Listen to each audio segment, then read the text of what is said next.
अस्सलाम वालेकुम नाजरीन। इस एपिसोड के आगाज में हम देखते हैं कि काई कबीले के सरदारी खेमे में उस्मान साहब और बाकी सब खाने के दस्तरखान पर बैठे हुए होते हैं। दैफने दस्तरखान से उठती है और फलों वाली टोकरी से एक सेब उठा लेती है और फिर कहती है, मैं कुस्तुनतुनिया के महल में भी हमेशा आपके बारे में किस्से सुना करती थी उस्मान साहब। अब ऐसा लग रहा है जैसे मैं इन कहानियों के बीच में खड़ी हूँ जो मैंने सुनी थी। उस्मान साहब कहते, ऐसा क्या है मेरी बेटी, मुझे तजस्सुस है, क्या कहा जाता था? तो दैफने जोर जोर कर हंसने लग जाती है और कहती, वो आपसे बहुत डरते थे। इस पर उस्मान साहब भी मुस्कुराते हैं और फिर डैफने कहती, और जितना वो आपसे नफरत करते थे उतनी नफरत किसी और से नहीं करते थे। इस पर सब हैरान होते हैं और थोड़ा नाराजगी जाहिर करते हैं और फिर उस्मान साहब मुस्कुराने लग जाते हैं। डैफने कहती, और अब आपकी जगह उरहान साहब आ गए हैं। मुझे बहुत तजस्सुस है उस्मान साहब, क्या वो इनसे भी इतना ही डरेंगे और नफरत करेंगे जितनी आपसे करते थे? और फिर सुलेमान कहता, अरे मुझे भूख लगी है, मेरे दादा अभी यहाँ हैं, हम खाना क्यों नहीं शुरू करते? तो उस्मान साहब कहते, मेरे पोते,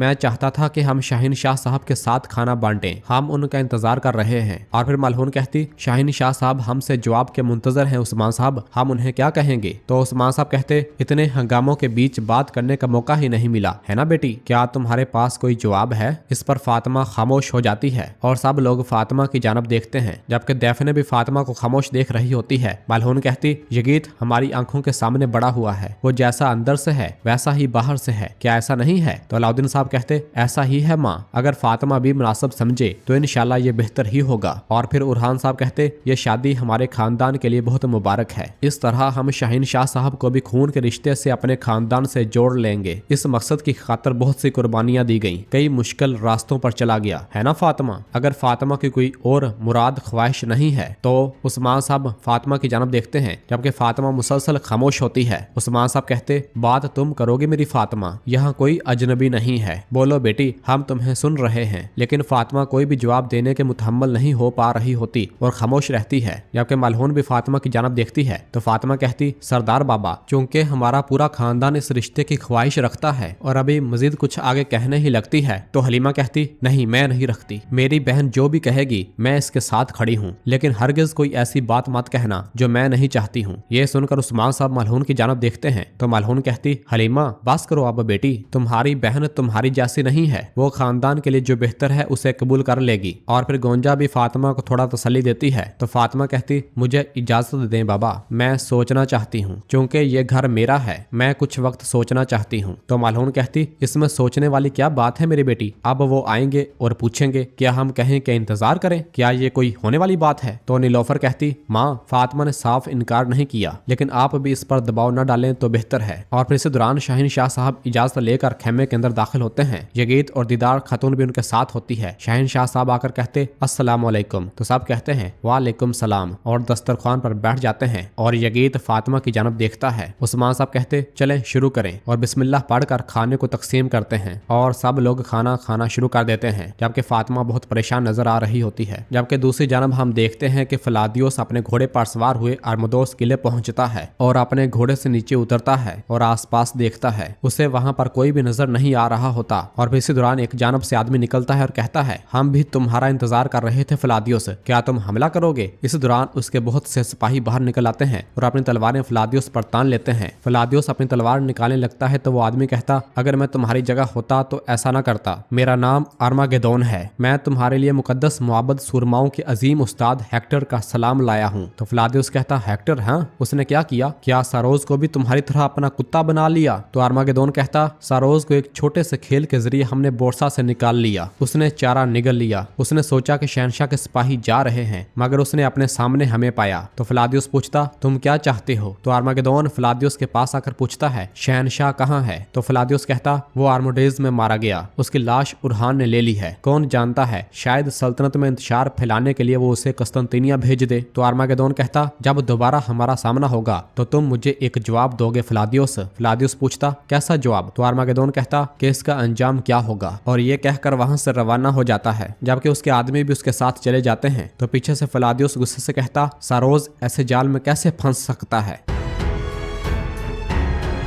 जबकि दूसरी जानब हम देखते हैं कि तैकफुर सरोज मुअब्बद सुरमा बनने के लिए एक मखसूस लिबास पहने आगे बढ़ रहा होता है, जहाँ कमांडर और बाकी लोग मौजूद होते हैं। कमांडर कहता, बोर्सा के हाकम सरोज, खुदा के जंगजुओं के सामने घुटने टेक दो। और फिर सरोज घुटने टेक कर बैठ जाता है, जबकि वहाँ मौजूद तमाम लोग कहते, खुदा यही चाहता है, खुदा यही चाहता है। और फिर मखसूस लिबास पहने एक आदमी सरोज से कहता, हेक्टर, क्या तुम सरोज के ईमान की गवाही देते हो? तो वो कमांडर यानी हेक्टर कहता, देता हूँ। और सब यही कहते हैं, खुदा यही चाहता है, खुदा यही चाहता है। और फिर वो कमांडर यानी इन मुअब्बद सुरमाओं का अजीम उस्ताद हेक्टर कहता, सरोज, क्या तुम खुदा के नाम पर मरने के लिए तैयार हो? तो सरोज कहता, तैयार हूँ। और वहां मौजूद सब कहते, खुदा यही चाहता है, खुदा यही चाहता है। और फिर हेक्टर अपना खंजर निकालता है और जैसे ही सरोज को मारने के लिए आगे बढ़ता है तो सरोज के रंग उड़ रहे होते हैं और वो डर रहा होता है। और फिर हेक्टर वो खंजर अपने हाथ पर मारकर खून निकालता है और उसे सरोज के माथे पर लगाते हुए कहता, बाप, बेटे और रूहुल कुदस के नाम पर खून खुदा का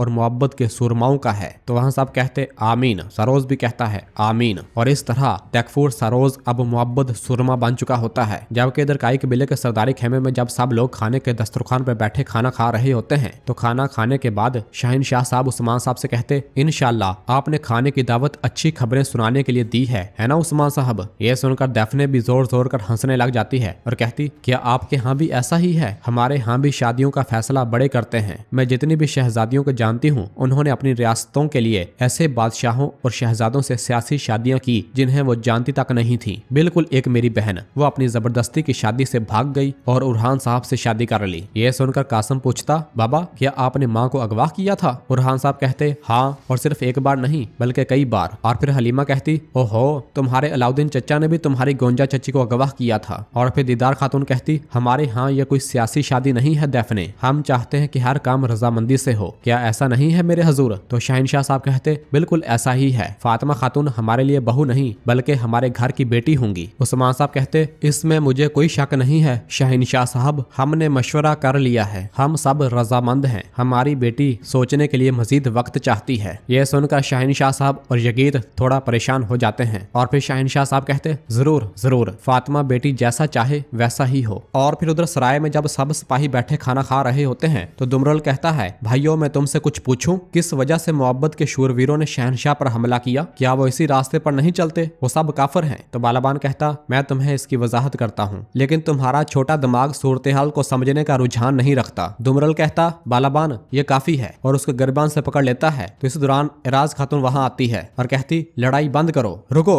तो बालाबान और दुमरल पीछे हट जाते हैं। एराज कहती, एक दूसरे को खाने की बजाय खाना खा लो तो तुम सब कुछ लोगों की तरह मजबूत हो सकते हो। और अब्दुर्रहमान की जानब इशारा करती है और उसके सामने खाना रखती है और फिर बताती है, मैंने तुम्हारे लिए मेमना बनाया है और दुम के गोश्त के साथ चावल। तो अब्दुर्रहमान कहता, खाना पकाने का शुक्रिया एराज खातून। और फिर प्याज निकालते हुए कहती, फिर अब मेमने को प्याज के साथ जरूर खाना चाहिए, हाँ। और प्याज तोड़कर अब्दुर्रहमान को देती है। ये देखकर बालाबान और दुमरल अब्दुर्रहमान पर हंसते हैं। अब्दुर्रहमान वो प्याज ले लेता है और कहता है शुक्रिया। और फिर एराज खातून कहती, खाने का लुत्फ उठाएं, ये सब तुम्हारे लिए है। और प्यार भरी निगाहों के साथ अब्दुर्रहमान को देखती है और एक तरफ खड़ी हो जाती है और अब्दुर्रहमान खाना खाने लग जाता है। किसी दौरान एक जानब से दैफने वहां आती है और आकर कहती, आफियत हो। तो सब कहते शुक्रिया। अब्दुर्रहमान भी कहता है, ए वल्ला। जबकि इस दौरान पीछे से खलील भी दैफने का पीछा कर रहा होता है और उसे देखता है। दैफने कहती, आज आपने बहादुरी से मुकाबला किया। मैंने हमेशा सुना है कि तुर्क अजीम जंगजू हैं, मैंने आज इसे देख भी लिया। शुक्रिया, मेरी जिंदगी आपकी मकरूज है अब्दुर्रहमान आल्प। तो अब्दुर्रहमान कहता, मसला आपके बारे में नहीं था, इसे जाती ना लें। जब भी हम किसी को मुश्किल में देखते हैं तो मदद करते हैं, ताहम आपकी बातों ने मुझे ममनून किया, ए वल्ला। और फिर एराज कहती, लेकिन ये मुनासिब नहीं है कि आप इस वक्त कबीले के गिर्द इस तरह घूमें, भेड़िए और गिद्दड़ हैं, कोई आपको पकड़ सकता है, ये जगह आपके सराय जैसी नहीं है। यह सुनकर दैफने अब्दुर्रहमान से कहती, एक दिन मैं अपने सराय में आपकी मेजबानी करना चाहूंगी, शबे बखैर। और ये कहकर वहां से रवाना होती है तो एराज खातून भी गुस्से से उसके पीछे रवाना हो जाती है। इस पर सब सिपाही अब्दुर्रहमान पर हंसने लग जाते हैं। दुमरल कहता,